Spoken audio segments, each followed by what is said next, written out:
and was checked. The puck sat there for a moment. Now York is shot. Score! Cam York's first in the National, and it's 2-1 Philadelphia. This is episode 100 of the Liberty, yo. Danny Deemer here with Chris Stumpo. As always, how are you, buddy? I'm doing great. Listen to preseason, about to get underway. Episode 100 and the beginning of season 5 for the Liberty, yo. I mean, it feels good. It feels good. Year one of the new era. Training camp just got finished. I'm sure you could give us some deep, in-depth thoughts on training camp in a second here, but vibes are high. Every interview I'm seeing, they're talking about the locker rooms. The energy's good, which you expected, but guys have been here since September 1st, so Yeah. I'm feeling good about the Flyers. Feeling good about hockey season starting. How are you feeling? Good. Like you said, opening week of camp. Opening weekend, if you will, because it did start the on-ice without pucks started on Thursday. Then Friday, Saturday, Sunday was the first practice/scrimmage. But like you said, man, just nice to have hockey back finally, just to see it on the ice, see Couturier back, see Atkinson back. It's really refreshing to have those sounds and sights back in Voorhees to start. And then tonight's the first preseason game too, so we'll have to find that link that'll be on PhiladelphiaFlyers.com if you're listening to this before the game starts. You can go and find that. And Couturier and Atkinson playing. Requested to play in the first preseason game. I feel like the first preseason game is always some kind of, like, at least in the past, some split squad, get the rookies in, get some guy in who you're eventually going to send down, but just give them a game or two kind of game. So it feels cool to see some conditioning importance here for Couturier and Atkinson. It brings more meaning to the game. Like, I'm more excited to watch this game. Oh, for sure. And Couturier has reached out to Tortorella and Briere and whoever he needs to. I'm pretty sure he's requested more games than a guy his age would usually get, and that's to be expected with how long he hasn't played hockey and the injury that he's coming back from too. So, like I said in the beginning, it's just nice to see him out there. I wrote about it in my first blog on Friday. It's screw how he looked during the actual game, scrimmage, if you will. Who cares about the actual play? Just to see him out there hitting, taking hits, and skating with no hindrance is just, from a Flyers fan perspective, from a human being perspective, it's so nice to see that guy back on the ice because he means so much to this team. And I'm not saying they're gonna be in the wild card race, but he does make this team better. If you can add a guy like that back into the lineup and he can be 70% of what he was before the injury, then, you have an elite player. And I think he's going to be better than 70%. So, he looks good, man. We'll see what's coming up, but it's fun. He makes things interesting. He really does. Because, you hear the Flyers players talk about it all offseason, especially Scott Lawton. Like, losing Couturier and Atkinson, that's about 60 goals out of your lineup. Yeah. But set aside the 60 goals, how many goals would Sean Couturier have prevented, or how many top-line players would he have shut down? So his efficiency is just through the roof when he's on. And very excited to see him. But I actually have no doubts about him. Like, for most people, this camp is everything. We're a young, rebuilding team. This camp should be everything for a lot of people. It should be their chance to make their mark. But for a guy like him who's just so far and above every other player in the organization, just been here forever, it's really just a conditioning stint for him. Exactly. And he needs those games to get back into the groove of things, especially if he's going to plan on playing 82 full games this year. So, he's been playing between Owen Tippett and Travis Konechny all of camp so far. Konechny won't play today because he's a little banged up per Tortorella, so Brendan Fury will sub in there. And Fury was actually, I don't know if it's Fury or Furry or I don't know. Somebody correct me on that, but yeah, he'll fill in for Konechny, who's a little banged up. And he scored in the scrimmage on Sunday, and he looked pretty good. He didn't look out of place. Obviously not Travis Konechny, but it's telling to see that he's the guy that they'll have up there to replace him. You know what I mean? Kind of similar to how I was looking at the line combinations for tonight's game, and I saw Desnoyers as the 4th C, and Denver Barkey is the 3C. So I think it's pretty telling that the guy that you just drafted 3rd overall this year is already playing ahead. And maybe I'm looking into the line combinations a little bit too much, and it actually doesn't mean anything, and it's just fit and player. But I did see that and kind of go, oh, okay, it's a little telling, right? Because you got Brink playing on the first line next to Couturier and Farabee tonight, and Forster will be next to Barkey and Matt Brown. So it's it seems it might be minor, but it definitely seems like a development adjustment, like definitely compared to the past for sure. And I mean, if we're going to talk about the line combinations and all that, we might as well go down to the D pairings, because I personally think the D pairings tonight are the best thing about what could happen tonight, because you got York Walker as the first pair, Andrea Granz as the second, and then Sealer Bonk. So we'll get to see our 22nd overall pick from this year with Sealer, who is a pretty good defensive defenseman, and Bonk's a pretty good two-way guy. So I'm interested to see how that pair looks. But every pair has a storyline to come out of it. You got York with the added responsibility that he'll take on this year with Provorov gone and him moving back to his natural side. You got Emil Andre on the second pair, who is looking to make this team. Granz traded in that Provorov deal. And then you got Bonk, who was drafted 22nd overall on the third pair with Sealer. So that's something that I'm personally looking at tonight. It's going to be really, really fun to see how they perform, how Emil Andre performs, because he's already grabbed John Tortorella's attention after the first 2 days of camp. So I'm interested to see if he can continue to play well, because he's a guy that I personally think he might make the team out of camp if he continues to play the way he's been playing, in my opinion. But there's a lot of obstacles that would have to happen in order for that to happen. But crazier things have happened, right? Dude, today's the day I wanted to skip to, when everything happened in the summer, when we got Michkov, when the new jerseys revealed. This is the moment I wanted to just skip to. Start hockey season. That was a long 2 months. How are they just going to tease us like that and then have us wait 2 months, man? And then I'm sitting here waiting on a Morgan Frost contract for 2 months. Okay. Which we never even talked about. A quick 2-year deal worth $2.1 million a year. Another bridge deal. Yeah.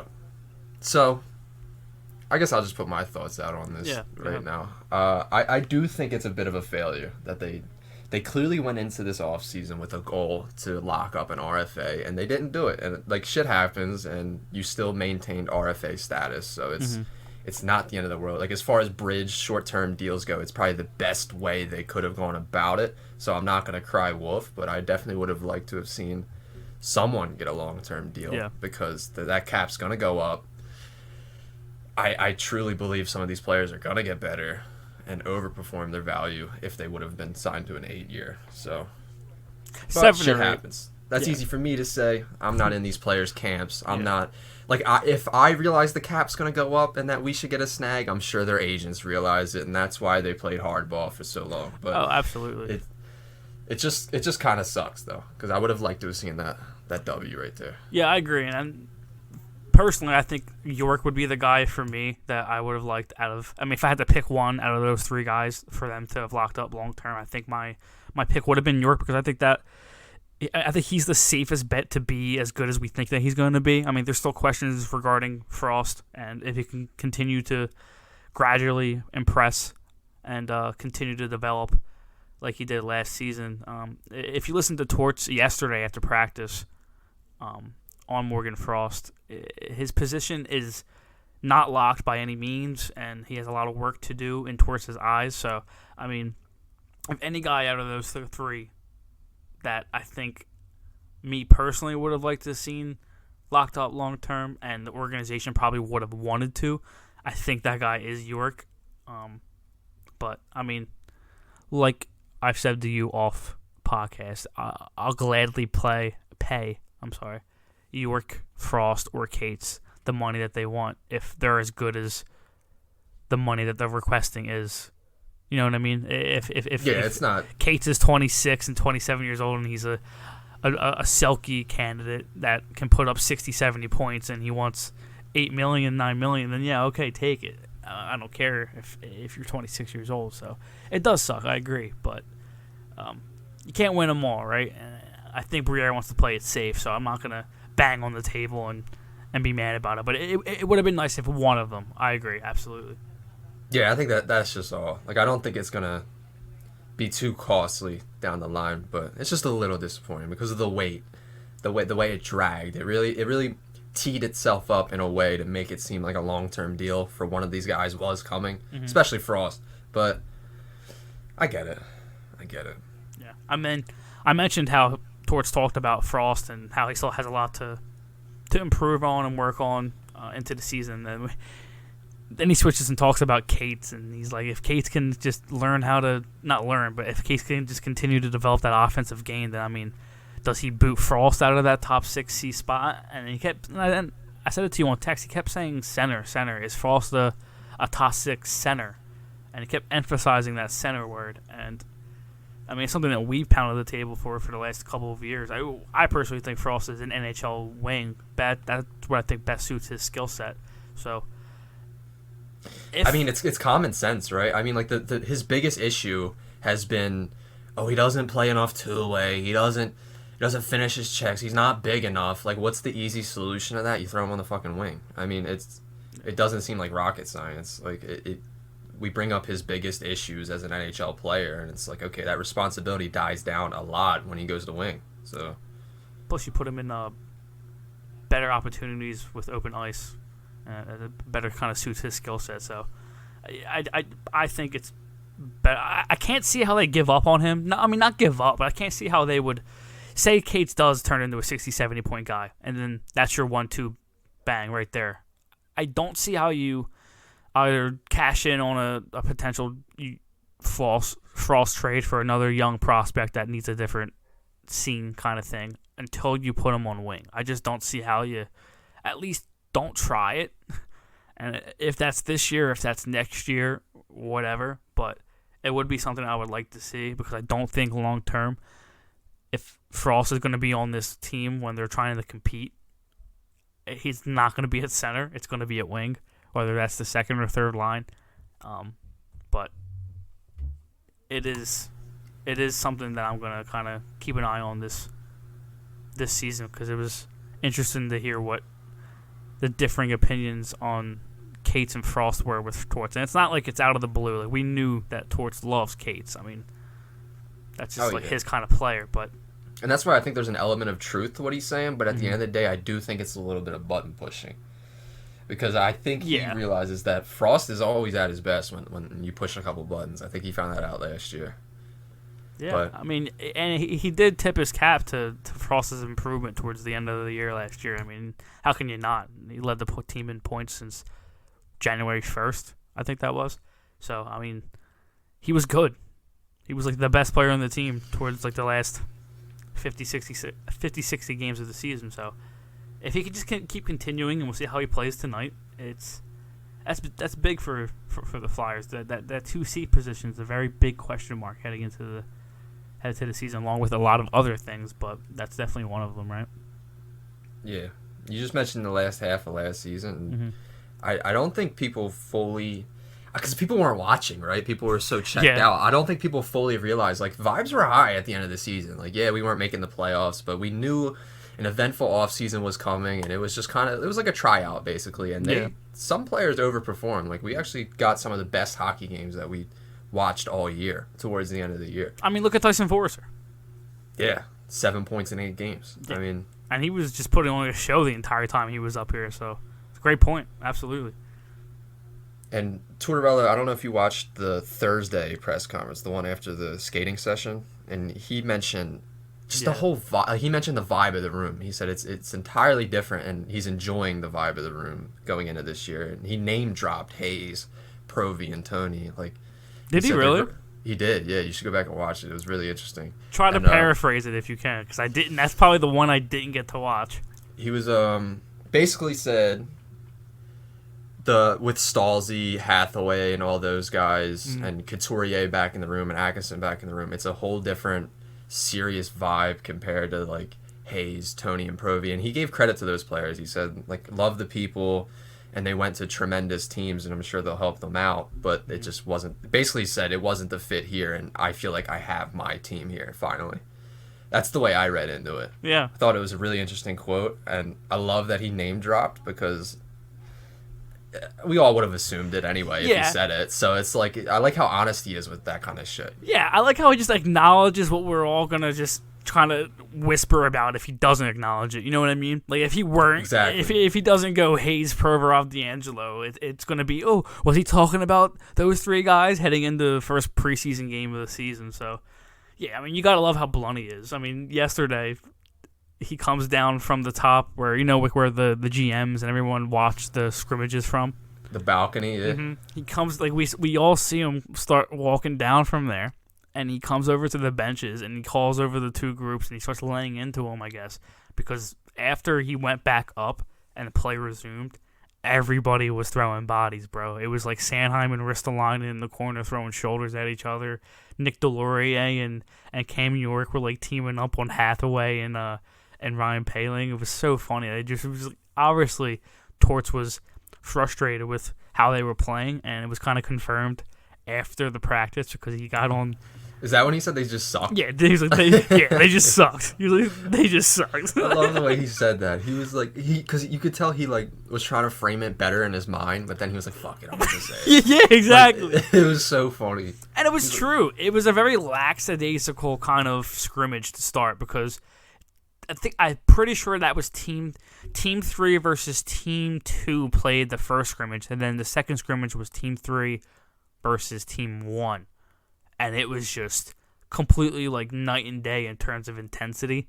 And obviously that's not going to fly with Keith Jones, Danny Briere, John Tortorella watching from the balcony. So he came down and laid into him a little bit, and they started playing a little bit better. But, I mean, I thought that was pretty funny to see. Plus the follow-up was hilarious because, I mean, he's going to tell you how it is. You know what I mean? He's not going to sugarcoat or anything. And that's what you want in a rebuild, right? I mean, you don't want anybody to be blowing smoke up anybody's asses during a rebuild. I mean, exactly. I love how honest he is. But I'm sorry to interrupt, but when it comes time for the media when they actually press him to sell out a player or run the boss over him, I like that. That's when he stands his ground. Like, you could just tell he's been in the league such a long time. Like, he knows when to be a dick to the media, when not to be a dick to the media, and the impact it has. Like, it does have impact. Oh, absolutely. We did just mention Tyson Forrester, and he's a guy that got a lot of attention towards the end of rookie camp because he didn't play well, and that, to a lot of people, automatically means he's going to start the season in Lehigh.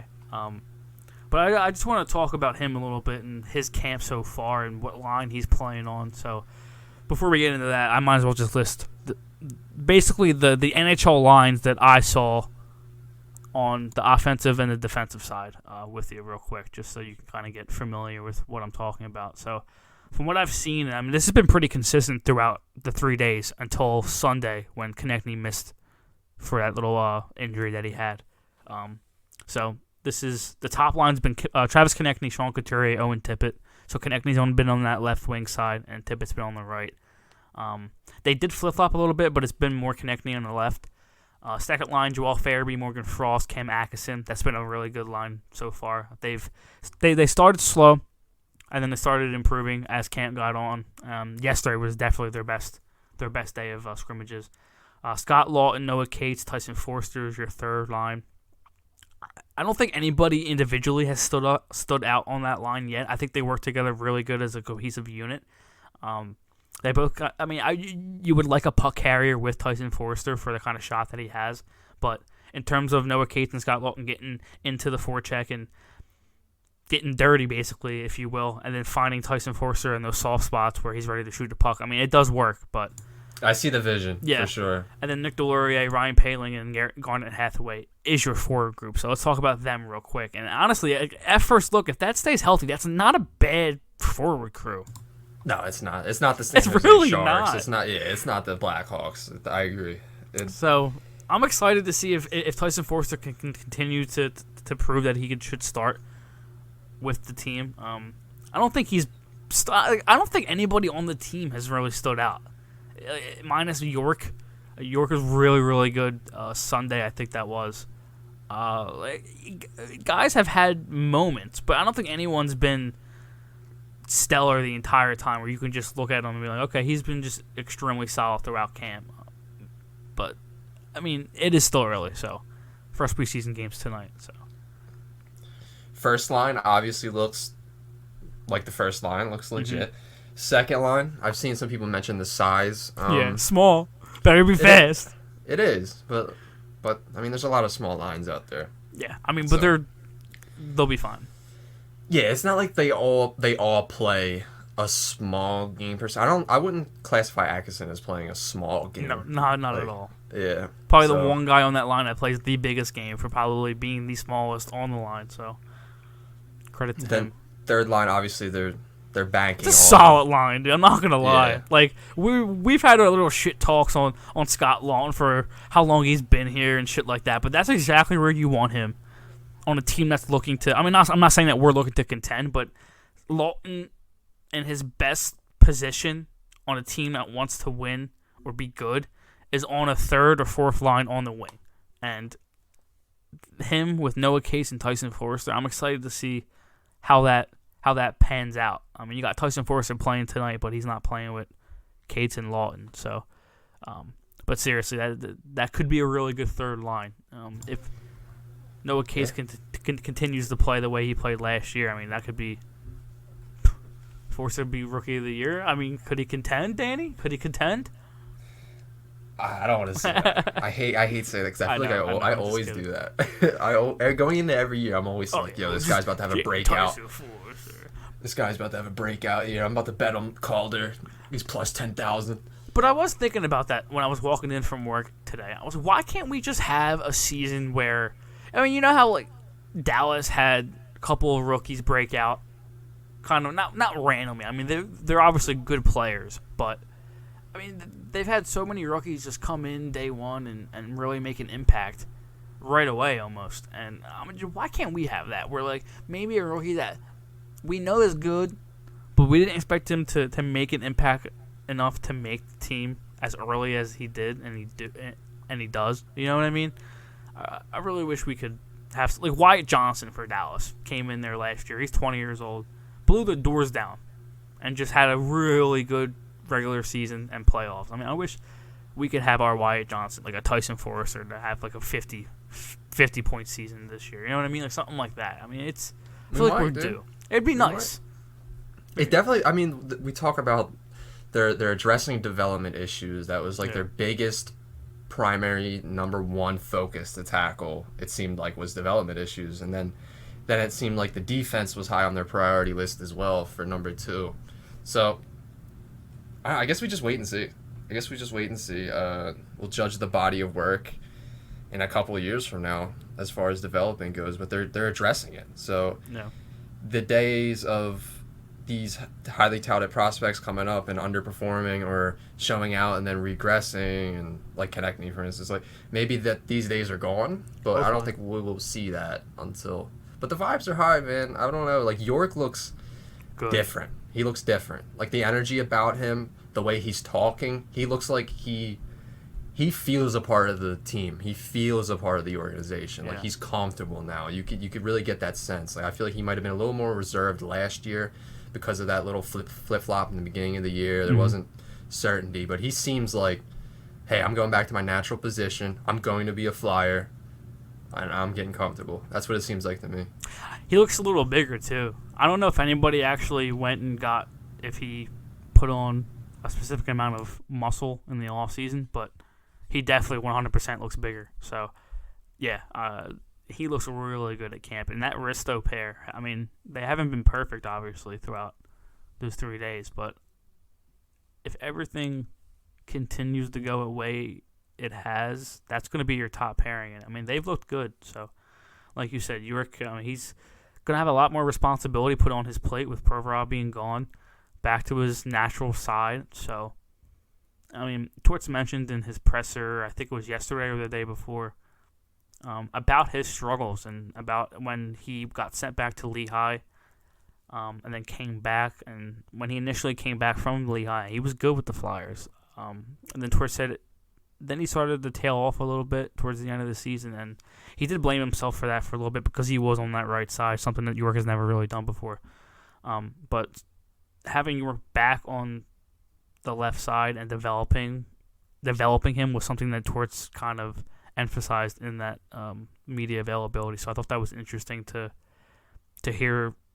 I mean, we all knew that they were trying to do it, but I guess it's just refreshing to hear the coach and the GMs just be so honest about how, hey, we we realized that putting him on the right side last year probably wasn't best for his development, and we're not going to sit here and complain about him being bad last year because he was in a bad position. So let's just get him back onto his natural side and keep him there and let him play and see where things go. It's exactly what you asked for, right? You gotta love the quick recognition of that. Exactly. I mean, they gave him the keys. Like, they really did. If you think about it, Provy's gone, Tony's gone, and they did everything in their power to get Travis gone. So they tried getting the top 3 defensemen on the depth chart out of the fucking city. And that's because of Cam York. Like, they're giving him the keys. They believe in him. I believe in him. I mean, look, they're moving Travis Sanheim to the right side to start the season. Yeah, so that tells you everything. I mean, the guy has a no-move clause. A fucking 8-year deal. They're committed to him for eternity, it feels like, and they're still brushing him aside for the importance of developing Cam York. Do you think it's brushing him aside, or do you think they think Adam Ginning or Emil Andre can make the team? It's that. It's they think York is going to be a better player on the left side, and they think one of those young players are going to. It really just tells you how they feel about Travis Sanheim, though, like their level of confidence compared to that of a Cam York. Like, the organization's more confident, and they should be. They're more confident in Cam York than they are in Travis Sanheim, and they should be. Oh, absolutely. I mean, I personally think York's the better defenseman now than Travis Sanheim is. Now and later, yeah. So, speaking of the defense, might we'll go through them now since we're all done with the Wait, real quick. I want to talk about the fourth line. Yeah, we didn't go. They've been good, Danny. They've been good. I'm telling you, this fourth line is going to get the crowd going. They're gonna get the crowd going. It's gonna be fun, man. They're gonna lay some hits. They're just gonna play a style of hockey that we're gonna get behind, 100%. Especially in home games when maybe we're getting hit a little hard. Maybe our young guys are getting hit a little hard. And this is gonna be fun, dude. I'm excited. Yeah, I mean, they're a lot faster than I thought they would be. That's something I talked about in my most recent blog on Sunday, yesterday. They're a lot faster than I thought they would be. I mean, I know they're all 3 of them were big. Delorier, Paling, and Hathaway were just big guys, physical guys, but skilled. I mean, Delorier is just a better hockey player than I originally gave him credit for when we first signed him. Paling's only 23, 24 years old. I'm pretty sure he's 24. Still young. He's got some skill. He's big, fast. And then Hathaway, obviously, I mean, you know how he plays. He was just running around, slashing everybody, getting into scrums, face washing, laying big hits on Cam York, and then getting in York's face. It's good. Like, that's something you want a veteran to come in there and test those guys in camp. You don't want those guys to be comfortable. Those young kids thinking they just can coast in camp. So it's been fun to watch that fourth line. I'm not going to lie. If they can stay healthy and stay together, personally, that's one of the best fourth lines in the league. If not from an obvious goal scoring standpoint, but just in terms of what you want a fourth line to do in terms of settings. Energy, exactly. Tone setting. Like, I look at the New York Islanders, and everyone talks about their fourth line, because that fourth line has been together for years or whatever. Like, the Clutterbuck, Matt Martin, like, Cizikas. I forget the exact 3 dudes, but you know what I'm talking about. Like, for years, everyone was always like, oh, the fourth line of the Islanders. Like, they were good. It was true. Like, I remember even playing them in the playoffs. Like, that was the line that really started to send momentum in the Islanders' favor. Like, they would come out and just... It wasn't the flashiest hockey, but they were just beating us in every race, cycling the puck, and just setting it up so that when their first line comes out, there's momentum, there's energy, the building's on their side. We might get something similar to that here with this line. Definitely. A fourth line is important, Danny. It's very important. And before we get into the defense, I do want to speak on... I'm glad you kind of stopped it before I got into them. Bobby Brink, obviously, the camp battles, I just want to kind of briefly go over. You got Bobby Brink, Tanner Ledzinski, Wade Allison, who is in a known... I mean, he's aware that he's fighting for a roster spot right now. Elliot Desnoyers, and then Oli Lykesell. I think those are probably the 5 forwards that have the best chance to, if they do start picking up their play more consistently, to make the team. I don't think anybody else has a realistic shot. So, yeah, but Brink, Lazinski, Allison, Desnoyers, and Lexell. So, I think. Did you hear Torts' quotes on Allison? I didn't. He was bad saying, or good? Good. He was saying he has a more serious look about him, a more business-like approach to this camp, and he said in years past, or especially last year, he thought it was an issue just how lackadaisical he was. And I thought that was interesting. I definitely picked up on that. He told him going into this season, like, hey, I need you, like the clock's ticking, dude. You need to be more business-like. You need to be more serious. I like that, though. I mean, he has been. We all know and love Wade Allison for being the funny, joking kind of guy he is, but I do kind of agree with Tortorella in a way. Just like, all right, kind of time to buckle down and get serious here. It is. I mean, you are fighting for a roster spot, right? Talk to me about Bobby Brink. Yeah, that's who I wanted to get into. That's the whole reason why I kind of brought up this those camp battles. But yeah, Bobby Brink easily had his best day of scrimmage yesterday. I mean, he was a man on a mission yesterday. I told you Team 2, he's on Team 2, played Team 3 first thing in the morning at 10:10. And right off the bat, I forget what line he keeps playing on. What line is he playing on? Yeah, he's with Desnoyers and Lexell, I think. I think Desnoyers found him in the slot, and he just went top left with the shot. It was just a beautiful. I mean, when you think of Bobby Brink, you think of a guy who just creates plays from behind the net, off the wing, off the rush, just in any kind of way, because he's just got just ridiculous IQ and hands. But his shot is something that I've really noticed in those 3 days. It's improved over the summer, and that has to do. I mean, that's got to do with him just being healthy now, right? So a lot of reports are coming out with him just finally feeling 100% healthy and ready to go. So I mean, I think it's been noticeable. He was, like I said, easily his best day of camp yesterday, all over the ice. Pretty sure right after his goal, next shift came back, hit the same post. And I was just like, holy shit. I mean, this kid's just buzzing right now. He makes subtle little plays that a lot of people miss, especially with the way you watch those games, because you kind of can't see when they're down the other end. But like just in terms of just putting a puck in front of the net from behind putting a puck in front of the net from behind the net in a really just subtle, quick way. You know what I mean? Just getting the puck in a scorer spot for somebody to tap it in. He's really good at doing that. Just an extremely blessed playmaker. Long shot to make the team because you got a lot of right wings and he doesn't really play left wing. So he'll probably most likely go to Lehigh and play top line minutes there. But he's been good, which is great to see because you want to see Bobby Brink healthy and playing hockey and looking like Bobby Brink because I mean he's going to be a good player. I think he's going to be a pretty good second, third line player for this team. I mean, you got to compliment his stubbornness, like in his return from the injury. Yeah, I feel like so many times you see guys get injured like that, and it definitely halts their development, and reasonably so. I mean, like it's a lengthy injury, and it should halt your development. But I feel like his return from the injury has been nothing short of great. Like he's back on track, and if not exceeding the track, if you know what I mean. Yeah, he came back last year in February, I believe. And then didn't he work his way up to like a point per game AHL player? He came back pretty hot. I'm pretty sure he had 4 points in his first 2 games. But that's impressive. Yeah, total he had 12 goals, 16 assists, 28 points in 41 games, coming off a torn labrum in his hip. So I mean, middle of a halted, like rocky development path, like that. That's what makes me wonder what if he had a completely smooth path the whole way, how he'd be right now. Maybe he'd be a little better, but I don't know. I mean, he's playing tonight. If I'm not mistaken, I'm almost 100%. Yeah, he's on the top line with Couturier and Farabee, so you'll get a first-hand look at him tonight. So you can answer your own question in a couple of hours. Should be fun, dude. Jordan Hall just tweeted, after the skating gauntlet and 6 scrimmages, Flyers open the preseason tonight in Newark, New Jersey, 7 p.m. Sean Couturier is back in action after a long layoff. You just love seeing it, man.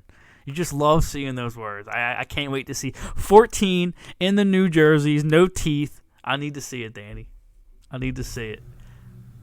I know. It's been a long time. It's been a very long time since we've been able to watch a healthy Sean Couturier. Even the last time we watched Sean Couturier, I remember we were on the podcast Forever. like, bro, he's hurt. I know. He's hurt. Yeah, I know. Like, Speaking of watching him, I mean, Not for nothing. I was saying this at work today. I watched the Arizona Coyotes in fucking Australia over the weekend at like 1:10 in the morning, and I gotta watch this game tonight through a website link. Through a website link at the same time as the Eagles. Like, all right. Like, come on, man. It's 2023. Don't we want to build a game a little bit more? You got show your preseason games, man. Like I said, I'm able to watch Arizona and fucking Australia of all. Like, what the fuck? And it has been this way since I started being a Flyers fan. It's ridiculous. Since we've opened our eyes and cable has become a thing. Yes, it's crazy, dude. I remember being 11. Like, after the lockout and stuff, like, trying to find streams. It's the same thing. It's like we haven't innovated at all. We got an ESPN deal. Our franchise is owned by the TV company that broadcasts our games. Yeah. And we still haven't figured this out. It's insane. And what makes it worse is I feel like every year it used to just be 1 or 2 games. It used to just be the split squad games that were on radio. But now it's all the road games. All the road games are on radio. So we aren't getting a broadcasted preseason game until the 30th of September. Wait, I'm laughing how we used to walk into high school when we were little, and we'd be like hyped for the Flyers game, and then we would find out together that the game wasn't on TV. Yeah, it's a tradition. Because I feel like it always slips the mind. I always give them too much credit over the summer. I'm like, nah, they'll figure it out this year. They're a $1 billion organization owned by a multi-billion dollar cable company. They gotta figure out a stream right now. They're broadcasting less preseason games this year than they have in the past. Like, that's what? Crazy. That's only home games, crazy. and our home games start on the 30th and end on like the 2nd or the 3rd. Yeah. So we play like 2 or 3 home games, and then the regular season starts. So it's ridiculous, especially when you have a new era. You're selling these like documentary. Look at us getting mad at preseason games. But it's fucking ridiculous because like I bet the Philadelphia Union have their games on. Like, bro, I was watching sumo wrestling on NBC the other day, bro. Yeah. They be having some insane shit like beer tasting or like World Series of poker. Like, are you fucking kidding me? You can't fit in a Flyers preseason game in there? I know, no, just zero hockey, right? It's not allowed. After you put out like 10 documentary series on the team during the off season, they have a new GM, new president, new jerseys, a new era. They have Michkov over in Sochi lighting it up. Like, excitement is here. Yeah, it might not last long. Like, we're quickly probably gonna get stomped back to reality and everyone. Very quick. But for now, it's here. Like, the hype is here. Like, there's people that want to tune in and watch Tyson Forster play hockey. Yeah. No, and those are people that aren't like us. Like they might be a little more on the casual side, but they still want to tune in and see what all the fucking talk has been about. Because there has been talk about the Flyers finally. Yeah, especially with the whole Michkov situation. But speaking of the whole Comcast thing, that like your little like rant kind of reminded me of on Saturday during the scrimmage, Dan Hilferty, the CEO of Comcast Spector, he was walking around introducing himself to the fans. He was just like walking around, and I heard behind me, like, "Hey, my name's Dan. I work here." And he was just like, "Thanks for sticking around with us." And he was just like really cool and like introducing himself to people. And I thought that was pretty cool that he came down and like immersed himself with the fans. You know what I mean? Like, not that he's above us or anything, but like it was just cool that he came down and absolutely like, talked to us. Gets it was it. cool. Yeah, he it was gets cool. It. And that's why at the end of the day, and I've said this, like, we don't know if this leadership group is going to succeed, but I think the reason why everyone is so positive is just it's so easy to root for. Yeah. Everyone, because the intentions have to be in the right place. I mean, you're talking about Danny Briere and Keith Jones, and for what we're hearing out of Dan Hilferty, like, the intentions are in the right place. Like, they want to get this back to where it should be. And you can really feel that in their interviews, the words that they say, and obviously there's a lot of actions to be done. But if there was ever a leadership group that I want to get it done, it's this one. If there's ever one I'm rooting for, it's this one. I have more confidence in this group than I've probably had in my time as a Flyers fan, and I just hope they don't burn me for it. And you make a good point. I think that's the best, I mean, the most important thing of it all is their intentions, right? And I think so far, I mean, it's been good. And we talked about Ed Snider getting honored on January 6th versus Calgary. I mean, that's awesome. We got the double-sided logo coming back, something that Ed Snider really liked and respected. So I Dude, mean, it's something that I really like. Like, I mean, yeah, it's looks just better.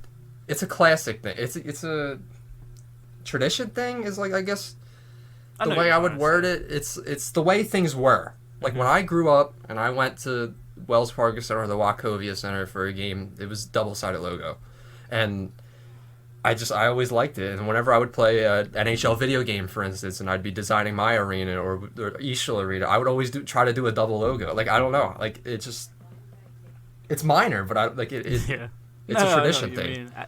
It's probably something that you were just used to because you grew up with the Flyers when Ed was the guy here, and that's what they had. And it's just It makes something for that just badass stays with pictures us. too. It does Have you look ever, good. Have you ever seen like a face-off picture of like Giroux and Yeah. Crosby with the double logo? Like, I just think it's badass. I don't know. You know, I was thinking about that the other day. It was kind of crazy that now we can not finally, but now we can look back on Flyers history, and Giroux was a part of it. You know what I mean? Like, it's weird talking about him in, like, the past tense. I know he's not dead or anything, but it's from a Flyers fan that legitimately grew up with that guy. It's weird. I'm not gonna lie, dude. Well, it feels like now we can move on. Like everything else. Oh felt yeah, like, definitely. I've definitely moved on, but it is still a little weird sometimes. I'm just like, huh?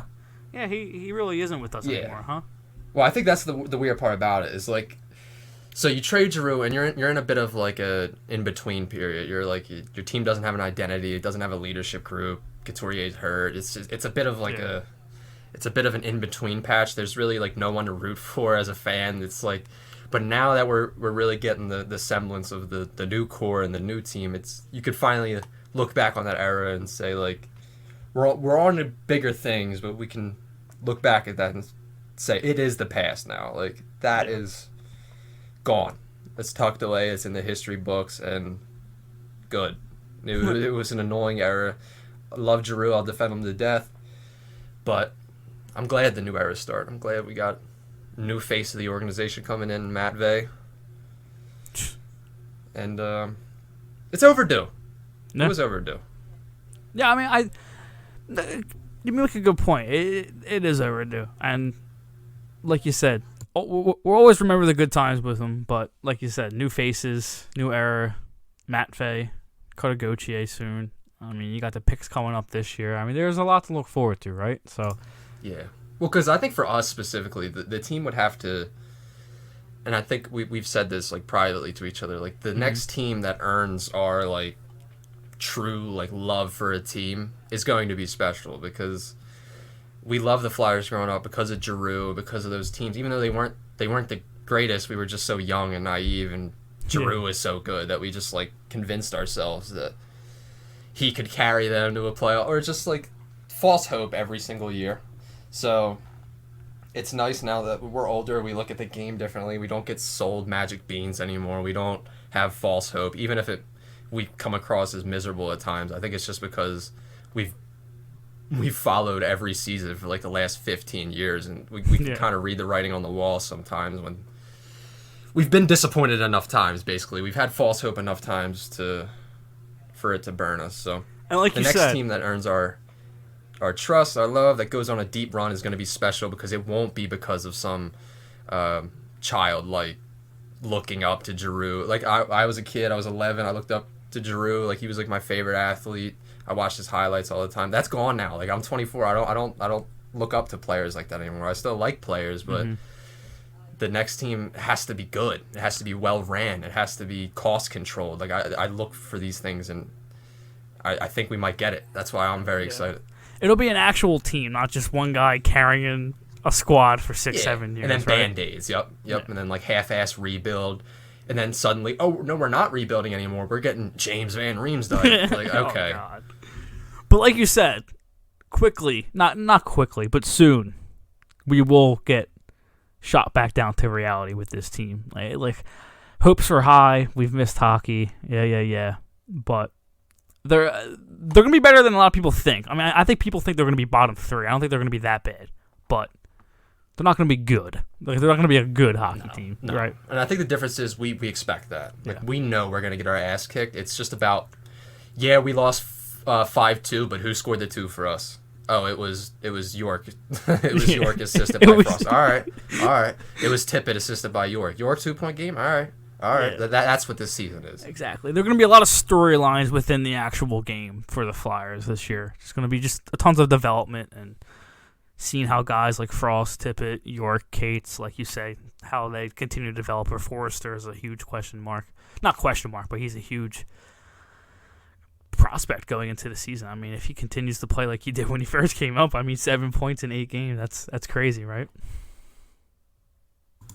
Yeah, I mean, that's the hope, right? I mean, he's the guy you look at this year until hopefully a Gauthier comes in later in the year. But he is, and I think that's why so many people were on his head for the rookie series, is because he's the marquee piece of this season. Like, let's be real. He's the guy. Like, he's the guy we're going to hype up. We're probably going to write a bunch of blogs about him. We're probably going to put a bunch of highlight clips about him. Like, he's the guy this year to follow. So he's got a spotlight on him. But what was the other player you were going to mention? Cutter Gauthier, and obviously, you mentioned him like 5 minutes ago, but we have to talk about him, and we brought a special guest in just to talk about him with us because he's just, you gotta love what he says about Matvei. So Matvei Michkov has been over at HC Sochi, lighting it up. I'm pretty sure he has 2 goals, 3 assists, so 5 points in 5 games with them. So we had to bring in our man Derek Dunn to talk about him. So Derek, welcome. Can you hear us? Hey, what's good, guys? And Derek sounds like he's underwater, so we're gonna see if Derek can fix that. But no, seriously, Michkov says since being loaned, if you will, like I'd explain that to a lot of people, like, oh, he didn't get traded. No, he's still being paid by the team that snaked him. But. He didn't get sent down. Like, you have so many people in our comments, especially like, oh yeah, now he can put up points because he's in a lesser league. One guy said, and like, of course, you had 18 replies and quote tweets under it, like, it's the same league, dickhead. Yeah. Like, he went to the Flyers of the KHL. That's the way I would frame it. He went to the Flyers of the KHL. He went to a team that there's nothing but opportunity. Yeah, absolutely. I mean, look at Deminidov, who, quote unquote, from a certain scout said that beat out Michkov for the spot, and then now he's in the MHL and hasn't played in like a week. The guy walked like 3 people, and all of Montreal was like, he's the next Russian. I'm telling you, this is the guy. This is like, it was sad to see. It really was. I'm not gonna lie, it's been really weird to see how Montreal fans have dealt with that. Because, I mean, it's kind of like half and half. Like, half of them are like, yeah, you got Michkov, congrats. And then the other half are like, Michkov is literally the worst player in the world, and Reinbacher is the GOAT. And it's kind of weird to see how That's both... Montreal for you. Yeah. But 2 sides of the extremes. Let's see if Derek is back from being underwater. So we'll see if he's back. Derek, do you sound any better now? I don't know, do I? Yes, you do. Welcome to the show, Derek. Fantastic. Thanks for having me, guys. I was panicking for a minute there. You don't sound like you're hanging out with Patrick and SpongeBob, so this is definitely a good... Nice. I mean, they're good company, but I didn't want to spend any more time with them. But an episode that way. We had to bring you on because we're talking about your boy, Matvei Michkov. So it's 5 points in 5 games with Sochi, or has there been 4 games with Sochi? 5 points in 4 games with Sochi. Yep. Damn. But he played the one game with Ska where he played 6 minutes, and he's still a point per game total in the KHL. Even if you count his bullshit game with Ska, you can count that, and he is still a point per game because that is how insane he has been with Sochi. He is creating offense basically every time he steps foot on the ice. I mean, never put him back on SKA. I don't want him near their claws. Never again. Ever again. If I see him go back to that organization, it's going to be a bad day because I just know they're going to be on some bullshit, man. They can frame it any way they want. I was really willing to give them the benefit of the doubt heading into this season because this is how I saw it for them. I thought they saw what Michkov did with Sochi after they played this game with him last year and said, well, okay, shit, he told us he's an actual part of the roster. Let's get him aboard and let's give him well, carte blanche, top 6 minutes. Let's see what he's really got with us. Instead, they decided to pretend that the first run with Sochi never happened. They treated 22-23 or 23-24 Michkov, this season Michkov, like last season Michkov, which tells me that we're not actually evaluating him as a hockey player. We have some weird personal issue with this 19-year-old kid. And I don't mean we. I actually mean one guy, because they have a GM, coach, owner, Superman over there by the name of Roman Rotenberg. And the only explanation I have for his whole thing with Ska is that Michkov told him at some point that he has no idea what he's talking about, or used words to that effect. And Rotenberg was like, a 19-year-old kid is going to tell me to he's learn 18. puck? An 18-year-old kid is going to tell me to learn what the hell I'm talking about? Unacceptable. Staple him to the bench. Well, is this the same coach that apparently thinks that he's qualified to coach hockey because he watched 400 games of game film? Yes. One and the same. He did say 800. The guy's playing GM mode. The guy's playing GM mode. Like, what the fuck is going on here? I don't know. I am just happy that he is with Sochi for... Everybody talks about the ice time. And by the way, yeah, he's getting a lot of ice time. But Sochi is a real team this year with, like, actual forwards to play around him. They play a very skill-oriented game. If you watch them, they look a lot cleaner than Ska. Genuinely, they look a lot more precise and execute the sport of hockey at a higher level than Ska, which is kind of insane, but that's Roman Rotenberg for you. And the other piece of it is, while Ska is head coached by Roman Rotenberg, whose experience is being the son of an oligarch and watching a lot of hockey, the Sochi, has the head coach of the Russian national team with about 8 years of experience or something, who has coached Michkov before his run with Sochi. Like, they have a very real development staff down there. He is not being sent to China, the Russian equivalent of China. He's not playing for Kunlun. There's no memes here. Sochi is a very real KHL franchise, and he's going to get both opportunity and genuine development down there.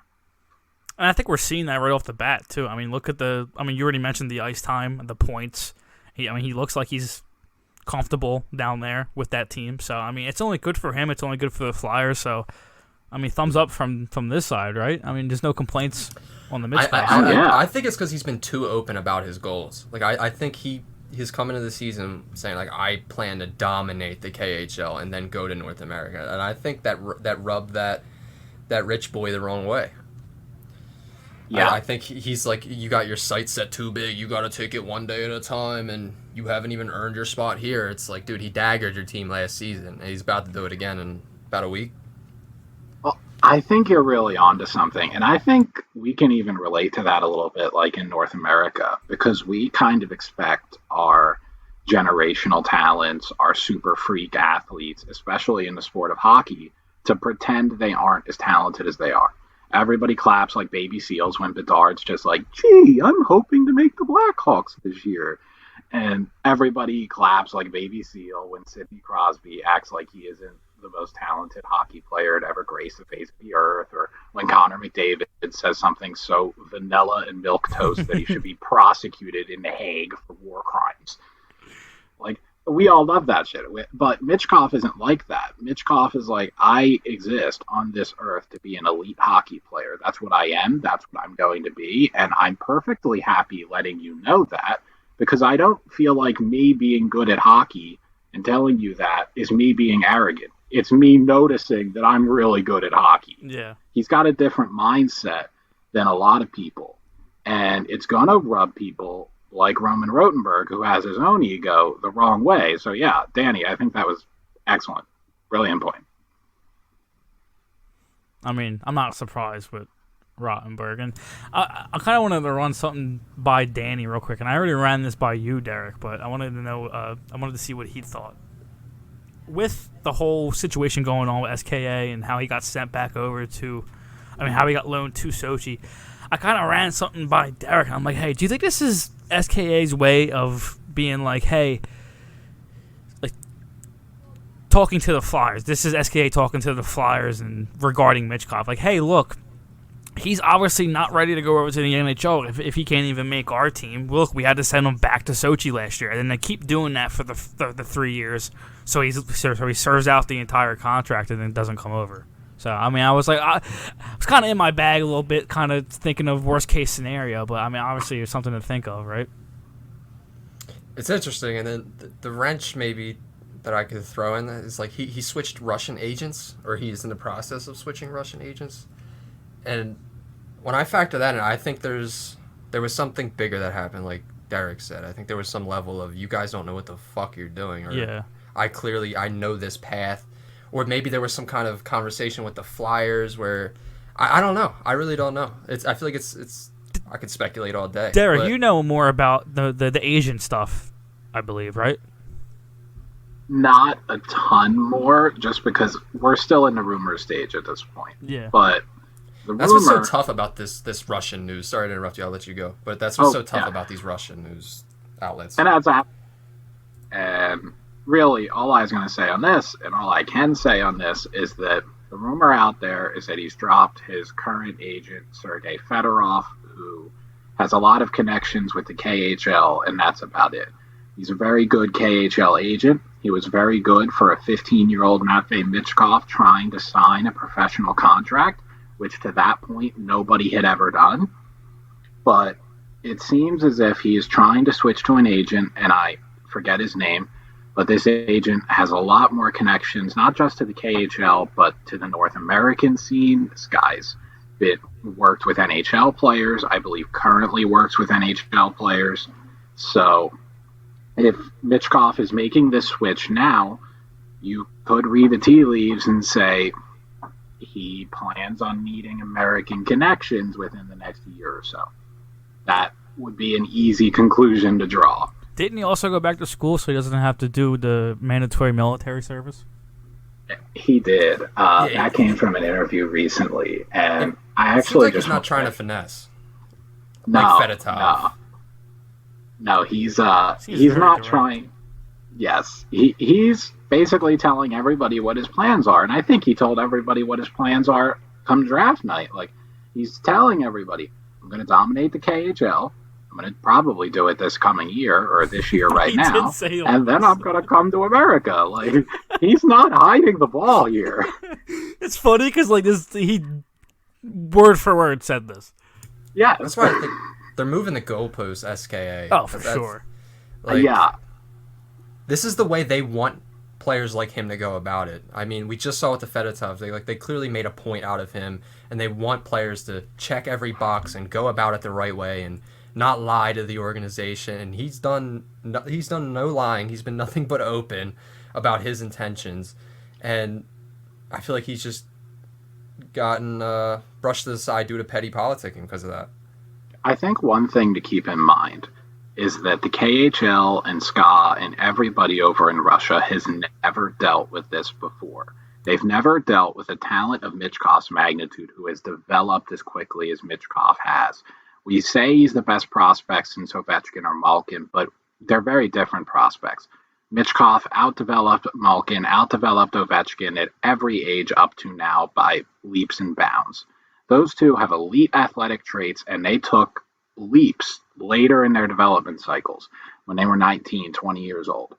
Michkov came on the scene when he was 15 years old and signed a professional contract for 5 years so he could be the first player to play in the MHL at 15 years old. It is the Russian equivalent to the exceptional status that Bedard received in the CHL, except it's even more rare because 6 people did it before Bedard and 0 people did it before Michkov. And what we're dealing with now is SKA wants to treat Michkov as if he's every other player that came out of Russia and eventually became a star. Yeah, sure, Matvei, you'll be like Kirill Kaprizov, which means you'll stay over here till you're 23 and 24, and then you finally go over, and then you make us look real good. But the problem is Matvei looks to be ready long before 23. Looks to be ready before the end of this contract, and I don't think they know how to handle that because they've never done it. They've never seen a talent like this. No, that's a really good point, man. I mean, he's outproduced every other Russian prospect ever, like Malkin, Ovechkin. If this kid doesn't have a record in Russia, it's because he chose not to break it. I mean, you love hearing the possibility that he could be here before the 3 years, but I feel like it's so far-fetched that it's not even worth entertaining. It's a play-it-by-year thing in the sense that, like, I won't be shocked if it happens because, like, it's Matvei Michkov, and he really doesn't do anything that shocks me anymore. But at the same time, it's a 3-year contract. The KHL's a pain in the ass. So I don't want to get everybody's hopes up to the moon and have everyone expecting something to happen. But I also don't want to tell people that he's locked over in Siberia for the next 3 years and there's no chance you'll ever see him before then. Because, well, I don't believe that to be true either.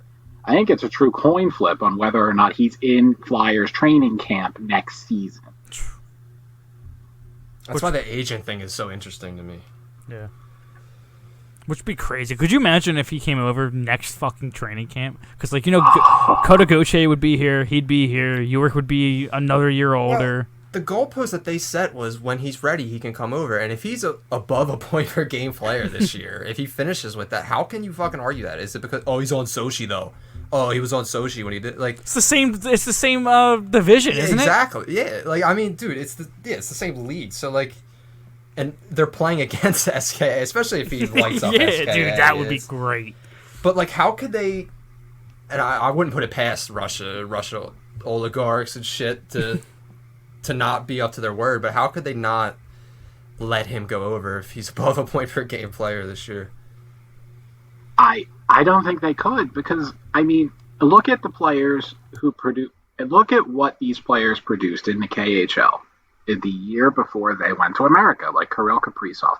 Kirill Kaprizov, in his the year he came over, I believe, was just over a point per game. I could be wrong. He was like a point per game-ish. He might have been under a point per game. I could check Artemi Panarin. Yeah, go ahead and check that. Yeah, keep going. I'll check for you. I'll say this about what you'll find. You are not going to find anybody who was putting up like 1.2, 1.3 points per game, and they were just putting up like 100-some point seasons. You're not going to find that because the KHL isn't like that. For all the reputation of, everybody who has horrible defense comes over from Russia, it's a low-scoring league. Now, they don't have a ton of defensemen to come over. So that kind of fuels the reputation of every game is 7-6 because we see Alex Ovechkin, but we don't see Jacob Slavin come over from the KHL. But if you look at these games, it ain't easy to score over there. Looking at it now, sorry to kind of just not absolutely respond to what you said, but I'm looking at it now. I think his last year in Russia, he's with CSKA Moskva? Moscow. It's Moskva. Wow. Yeah, okay. No idea what that is. But he had 62 and 57 that year. And that was 2019-2020. Yeah, and I imagine that's towards the high end of players. Like, I remember Ovechkin, and sure, this is a long time ago, but Ovechkin, I don't believe, put up a point per game before he came over to America as a 20-year-old. And actually, I'm sure he didn't, because everybody was shocked when he came over the next season and he put up like 100-some points and 50 goals as a rookie in the NHL. Yeah. And yeah, look, guys, the offense in the NHL is a lot better. And so when you take these super hyper offensively talented guys and you put them with guys who are really hyper talented, you're going to get more points out of them. Which is why I have no trouble saying that when Michkov does come over, there's going to be zero lag. There's going to be zero, just watch while he develops. He's going to make an immediate impact. Oh, yeah. And it might be easier. Like, especially like assisting and passing the puck. Yeah. I feel like that playmaking, I think, just might come easier. Wait, no. People... No, yeah, I'm sorry. Okay. As much as some people around our fan base do not like Morgan Frost and want him sent to Siberia and or China, Morgan Frost would be the most talented line mate Matvei Michkov has ever played with. And I know what you're saying. What about Ivan Demidov. Ivan Demidov as an 18-year-old is not on the level that Matvei Michkov is going to be playing with in Philly in year one. Not as an 18-year-old. He'll get there. He's really good, but not as an 18-year-old. So when he comes over, all these passes that people can't handle, Morgan Frost will be able to handle them. Owen Tippett, sure as hell, will be able to handle them. Sean Couturier and Cutter Gauthier will be able to handle them. Mm-hmm. Like the infrastructure that you're... Okay, I'm going to derail myself right here because I laughed at this to myself a few days ago, and I'm just now remembering it. I remember I mocked the shit out of Torts when he gave some interview, and he was like, we got to build the infrastructure first, and then when everything's built around it, then we can go out and we can add a generational talent. The reason I mocked the shit out of Torts and laughed at that statement so hard was because it sounded utterly ridiculous. Like, we're going to be a good team, and then out of nowhere, we're going to find a generational talent. Like, what? Those guys come, like, once every 10 years, first overall in the draft. Like, what are you talking about? Yeah. But, well, golly, I don't know if it was planned or if Torts has some deal with the devil. We got Matvei Michkov at number 7 overall, and we have time to build an infrastructure before generational talent comes sweeping through. So, I don't know. Maybe Torts is just 12 steps ahead of everybody, including me. But I will say that was the cleanest prediction anybody has ever made. It's funny you say that because he also said towards the end of the season last year that, I mean, how many times did he say, oh, we just keep going, just doing our thing. We don't try to lose. Just do our thing each game, and then the hockey gods will reward you in the end. And like everyone laughed at him, including us. So then now look what happened. The hockey gods did reward us in the end. So it is. He kind of predicted it twice. If you're he kind of called it. I mean, even Danny with his talk about you don't want to mess up karma and hockey karma and all that. Like, okay, I guess that's real. I guess I got to stop cheering for the team to lose. Sure. Right. But I think we've seen other organizations get this kind of stroke of luck or good karma, if you will, you know?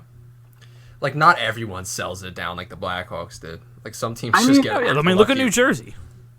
Look at the Penguins, and I know that's crazy to say, but it's not the crazy Penguins got Yager at 5th overall in a very similar situation to the Michkov situation, and then their team never really blows up completely. I mean, it gets bad, don't get me wrong, but they don't do a Chicago-style scorched earth teardown, and they get number 2 one year in 2004, which happens to be the year where Evgeny Malkin is available. And there was some controversy behind that, as in a lot of people didn't want to take the Russian kid who wasn't Alex Ovechkin. I do remember that, but the Penguins put their foot down, and they did it, and they took Malkin. And then they won the lottery the next year, where I believe they were like 4th worst team in the league. I could be wrong, but I don't think were a Blackhawks-style disaster. And they won the lottery, and they got Sidney Crosby. So, yeah, even they're an example of, like, good karma coming their way. Yeah. I don't know what they did to deserve it, but... Wish it never happened, but... Wish Crosby was cooking the league on some other team that I didn't see 8 times a year. Real quick, before we do end episode 100, which is already almost an hour and 10 minutes in. This has flown by. I wanted to get your quick predictions on tonight's game, Derek. Have you seen the lineup yet? Zach, our boy who's running Flyers clips, sent in Power Play 2 to me. I got to make a quick comment. My God, Torts, Power Play 2, Frost in the preseason.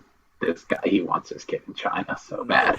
But, I don't even think Frost runs. Frost. I don't even think Tortorella runs the power play. Isn't that Rocky?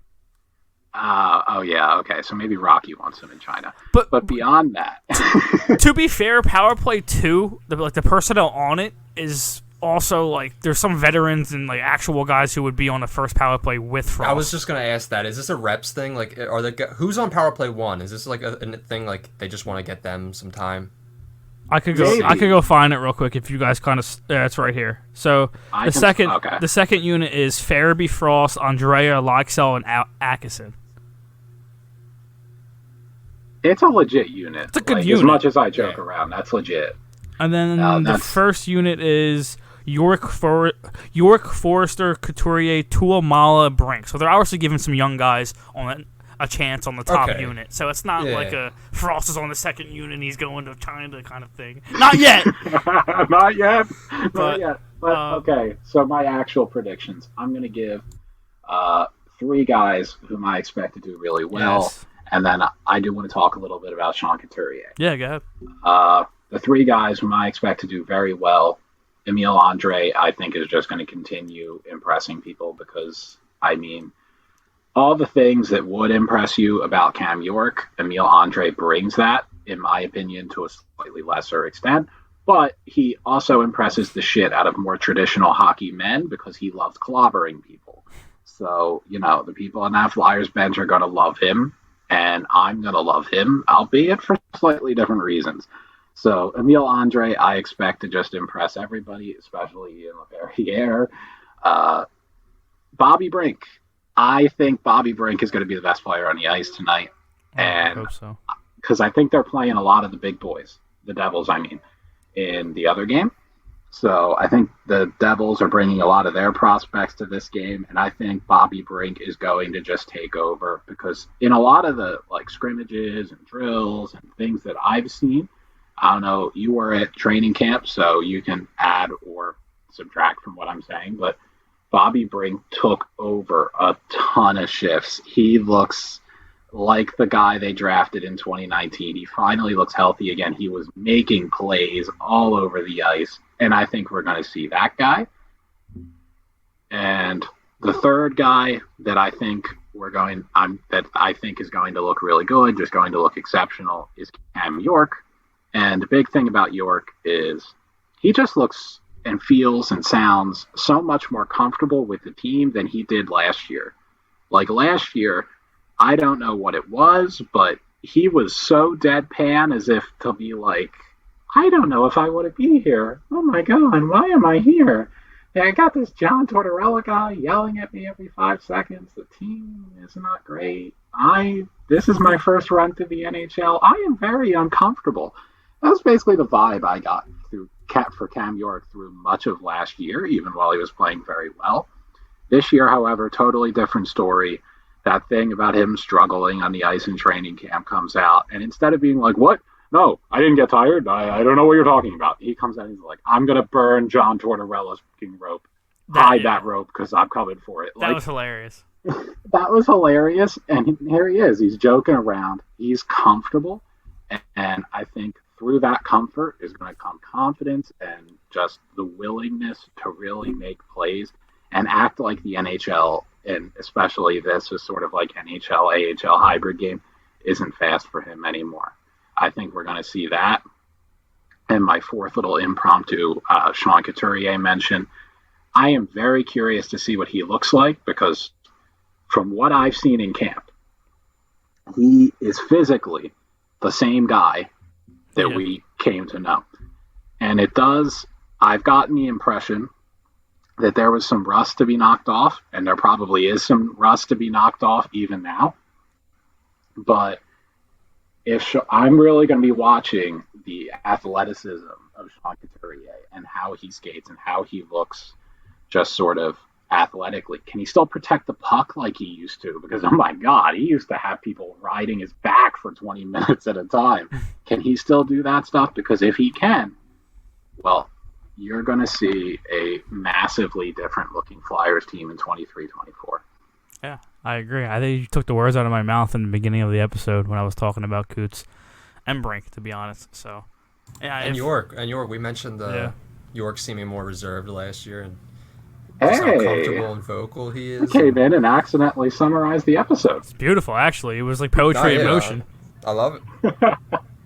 Nice episode. Well, 74 minutes. Beautiful. Return. Wait, before we go, let's just touch on this a little bit. The Shane Pinto thing and Ottawa. There's been a little bit of talk. Do you guys have any thoughts on this? I mean, I don't even see anything happening. They're going to sign him. I think it's going to be Ottawa trading away a pick for somebody to take on Matthew Joseph, which, I mean, it could be us. It could be another team, but Pinto's not going anywhere. himself. The timing combined with their ask is just weird to me. Yeah. Like I feel like at this point in this, like the beginning of the season, teams entering camp, teams kind of have their rosters filled out, their money spent, and I don't know. It's just a little unrealistic with the.